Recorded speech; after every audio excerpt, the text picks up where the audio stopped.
E aí, prontos para viajar no tempo? Nossa análise de hoje mergulha de cabeça na Era de Ouro e no declínio da estrada de ferro mogiana, lá na cidade de Mococa. Através das fontes e dos relatos históricos que mapeamos, a gente vai descobrir como uma estrutura gigantesca de trânsito não só carregava trens, mas moldava toda a vida de uma comunidade. E claro, o que o estado atual desse lugar diz sobre a preservação da nossa memória. Bom, vamos direto ao ponto e ver o que o material nos conta. Para começar a entender o peso real dessa ferrovia, vale a pena ouvir essa citação que está no material.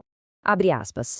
Parece que foi ontem. Quando fecho os olhos, ainda consigo escutar o som inconfundível do apito. Fecha aspas. Forte, não é? Isso ilustra de um jeito brilhante a nostalgia da era do vapor. A Mogiana não era só metal e madeira, era uma experiência física. Essa frase mostra bem a conexão emocional gigante que as pessoas tinham com a ferrovia. O som da locomotiva era literalmente a trilha sonora do dia a dia da região. E é isso que nos leva à nossa primeira parte, o coração de Mococa, a vida social e econômica. Para sacar como a cidade se desenvolveu, a gente precisa olhar para a estação como um organismo vivo. Não era só um lugar de embarque, era o centro de tudo. Vamos imaginar a cena, um ecossistema super dinâmico sustentado por três coisas principais. Primeiro, as famílias cheias de sonhos e os trabalhadores, que dependiam dos trilhos para viver. Segundo, a força do agronegócio da época, muito bem representado pelo gado nos famosos vagões gaiola. E terceiro, o vai e vem de viajantes de negócios ou turistas indo para pontos clássicos, tipo o Hotel dos Viajantes, logo ali na mesma rua. Ou seja, a estrutura alimentava tanto a grana da região quanto os sonhos de quem passava por ali. Agora, vamos focar nesse número. 18. Parece um detalhe qualquer, mas os relatos batem muito nessa tecla. Eram 18 degraus exatos de uma escadaria enorme que ia da rua até a plataforma principal. E chegando lá no topo, o que acontecia? Uma sala de espera espaçosa debaixo de um relógio de madeira gigantesco. É o tipo de detalhe que humaniza totalmente a arquitetura. A gente quase consegue sentir aquela ansiedade e a expectativa do pessoal aguardando a hora do embarque. Avançando um pouco, chegamos à segunda parte da nossa análise, a magia dos trilhos, a experiência vivida. Falar da economia é fácil, mas e a vivência na prática? O material nos traz umas histórias fantásticas e muito reais. Viajar de trem era considerado um verdadeiro rito de passagem. Colocar o rosto na janela da Maria Fumaça era quase uma garantia de tomar fagulha de carvão no olho. Mas, ao mesmo tempo, as fontes falam de memórias deliciosas, como andar pelos trilhos e comer tomates fresquinhos lá pelas bandas da Fazenda Figueira e depois voltar correndo para o trem. É uma mistura muito humana de um certo perrengue com lembranças muito queridas. A sujeira do carvão e o gosto do tomate formavam a memória daquela época. Mas aí as coisas começam a mudar de figura. Vamos pensar nesse contraste histórico. De um lado, a viagem de trem, que o pessoal chamava de mágica. Era uma coisa super coletiva, conectava comunidades, mercadorias, todo mundo dividindo um baita espaço compartilhado.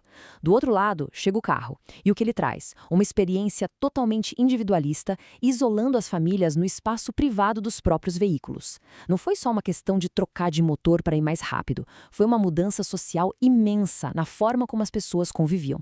E olha como o trem era parte íntima da vida de todo mundo antes dessa transição. Tem um relato que diz: ele sabia qual era que estava fazendo o trajeto naquele dia pelo barulho das máquinas. Absolutamente fascinante, né?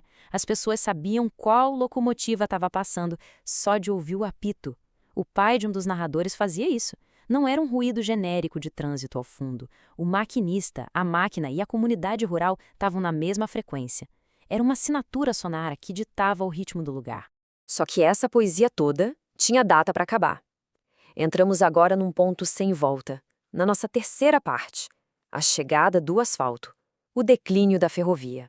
A tal da modernização começou a desmontar a rede ferroviária e o declínio tem uma linha do tempo muito clara.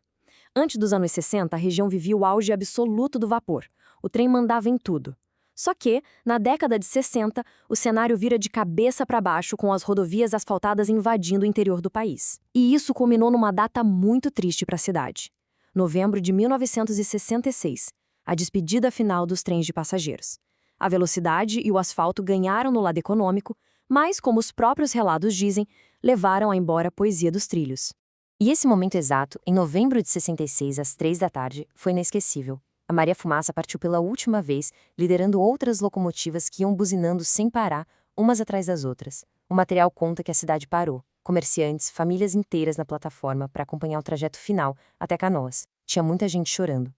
É um retrato super poderoso de uma comunidade inteira vendo o fim de uma era. Aquele apito final soou não como aviso de viagem, mas como um lamento mesmo. Dando um salto para o presente, vamos à nossa última sessão: o futuro da estação.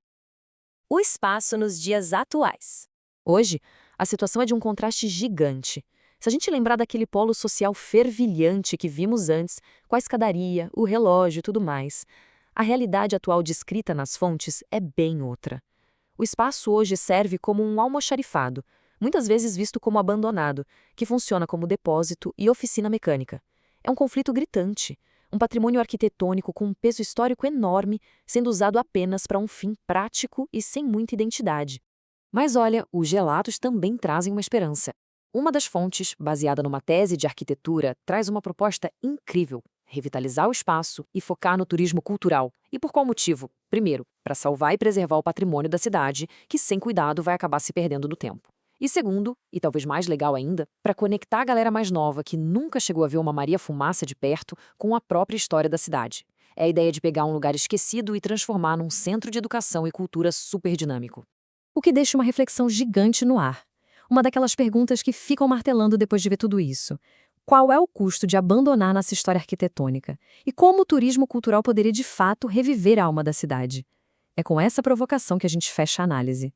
Porque quando as paredes que antes eram o coração pulsante da comunidade viram só depósitos, a gente corre o risco de esquecer quem somos. O que é feito com esses espaços hoje, na verdade, diz muito sobre o futuro que a gente escolhe construir.